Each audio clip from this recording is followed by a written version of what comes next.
Hi sir. Hello అమ్మ. Sir morning లేవగానే 10-20 తుమ్ములు చాలామందికి వస్తూ ఉంటాయి కదా సార్. సో దాని గురించి ఒకసారి ఏమైనా చెప్తారా?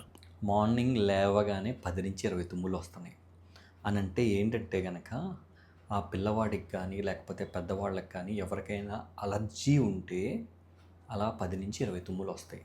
అంటే ఇంట్లో ఏదో వస్తువు మూలానో ఎక్కడో దుమ్ముంటం మూలానో లేకపోతే ఎనీథింగ్ అంటే దేని మూలానైతే మనకు పడట్లేదో వాటి అలర్జీ మూలాన 10-20 తుమ్ములు రావటం ఇట్లాంటివి జరుగుతూ ఉంటాయి. ముక్కెంపటి నీరు గారుతూ ఉంటుంది, తుమ్ములు వస్తూ ఉంటాయి, కళ్ళ కింద దురదలు వస్తాయి. ఇట్లా ఉన్నప్పుడు ఒక్కసారి ఏంటి డాక్టర్ గారిని విజిట్ చేస్తే దానికి సంబంధించిన కొన్ని మెడిసిన్స్ అనేవి పెడతామమ్మా. స్వతహాగా చిన్న స్టీరాయిడ్ స్ప్రే అని కొన్ని ట్యాబ్లెట్స్, యాంటీ అలర్జీ ట్యాబ్లెట్స్ అనేవి పెడతాం. ఆ పెట్టిన తర్వాత కూడా ప్రాబ్లం రెక్టిఫై కాకపోతే then we think about the other options.